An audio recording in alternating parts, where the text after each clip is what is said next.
Well, we made a deal with Indonesia. I spoke to their really great president, very popular, very strong, smart, and we made the deal. We have full access to Indonesia, everything. As you know, Indonesia is very strong on copper, but we have full access to everything. We will pay no tariffs. So they are giving us access into Indonesia, which we never had. That's probably the biggest part of the deal. And the other part is they are going to pay 19%, and we are going to pay nothing. I think it's a good deal for both parties. America's strong-armed negotiator-in-chief, Donald Trump, has decided to impose 19% tariff on goods from Indonesia. Now, if you have been following Trump and his tariff announcements, you may have noticed that this figure is a steep decline from the 32% tariff rate announced earlier.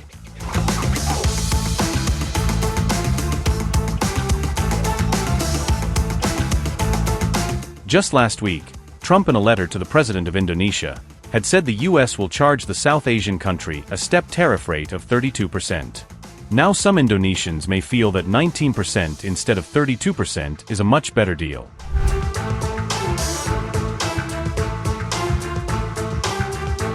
But those familiar with Trump's tactics understand that this is just Trump's way to make the deal he wants to do acceptable, announcing an absurdly high tariff rate and then bringing it down as the deal is closed. This leaves both parties walking away happy in a sense. But Trump walked away happier. Along with tariffs, Trump also bagged multiple favorable deals for American corporations. We had no access into any of these countries. Our people couldn't go in. And now we're getting access because of what we're doing with the tariffs. So they're paying 19% and we are not paying anything. And they're going to give us full access into Indonesia. Now, Indonesia has some great product, and they also have some very valuable earths and various other materials. One of the things, as you know, they're known for is very high quality copper, which we'll be using. Trump announced the pact with Indonesia, which, as a matter of fact, is a relatively minor US trading partner. As he also announced that letters setting tariff rates for dozens of smaller countries were also coming soon, he said on Tuesday. The deal with Indonesia is among the handful struck so far by the Trump administration ahead of an August 1st deadline when duties on most US imports are due to rise again. Trump's tariffs, experts believe, are threatening a new wave of inflation. But Trump has rebuffed all such claims.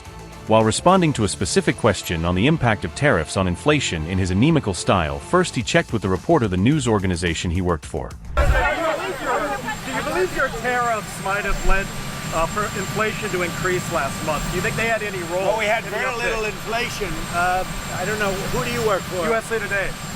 What? USA Today. Oh, well, they wrote me a beautiful article the other day, so I can't get angry at you. USA Today just wrote a very good article about me. What's that all about? So I can't get angry at you. And as he found no reason to attack the news organization the reporter represented, he went to claim tariffs have not impacted inflation in the U.S. adversely. No, there was very little inflation, as you know. The numbers were very good, very much inside the margin. So we've had no inflation. All we have is we're making a fortune. We are taking in hundreds of billions of dollars.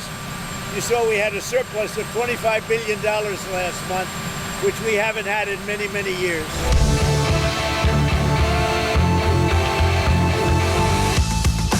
Trump's claims aside, as a matter of fact, his actions have appended decades of negotiated reductions in global trade barriers, unsettling international financial markets and causing serious inflationary fears. But Trump continues to focus on the gains he believes he is making.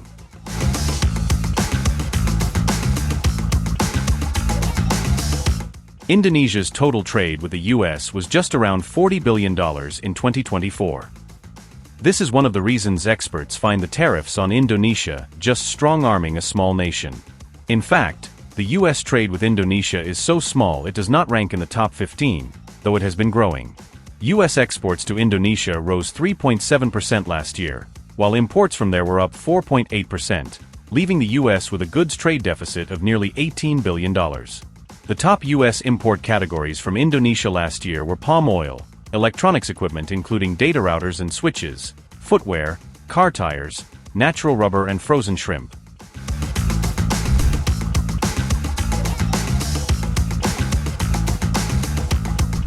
Trump seems to have struck an immensely favorable deal with Indonesia. But many are wondering at what cost? Reports suggest EU is preparing to impose retaliatory tariffs on the US if negotiations fail. But for countries without the heft of a bloc as big as the EU, dealing with Trump is not easy. As part of the deal, Indonesia has committed to purchasing US energy worth $15 billion, which it could have bought from sources much closer to home. Indonesia was also arm-twisted to buy American agricultural products, amounting to $4.5 billion. And that's not all. Indonesia will also purchase 50 Boeing jets, many of which would be the 777 aircraft model. Many say, such impositions are against fair trade and free market principles, but in a David versus Goliath fight, David doesn't always win. What do you think about Trump's negotiation tactics? Do you think he is pushing countries away from the US in the long run? Don't forget to share your thoughts with us in the comments section.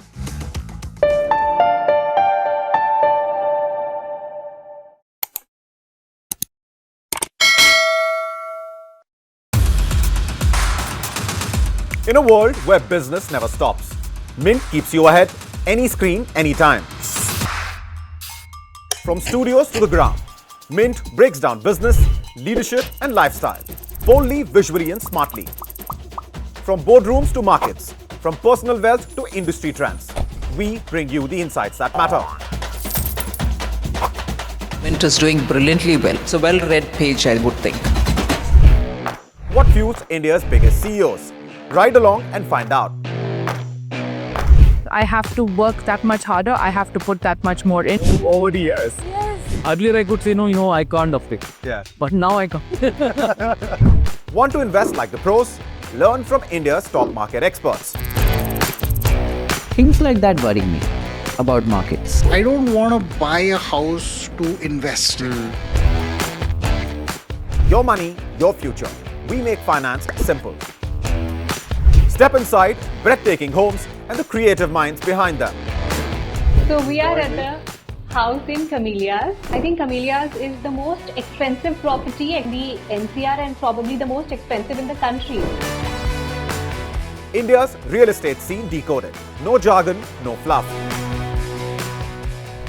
Home buyers will have more bargaining power. It's a great time to buy a house as well. Some chase success, others create it. Meet the ones who made the impossible possible. I don't want to be a doctor, I don't want to be an engineer, I don't want to be an accountant. And that's the most fragile thing. Poof, it will go away. वो ताली ऐसी थी ना, इतनी addictive थी, मैंने कहा boss अब तो यही होगा.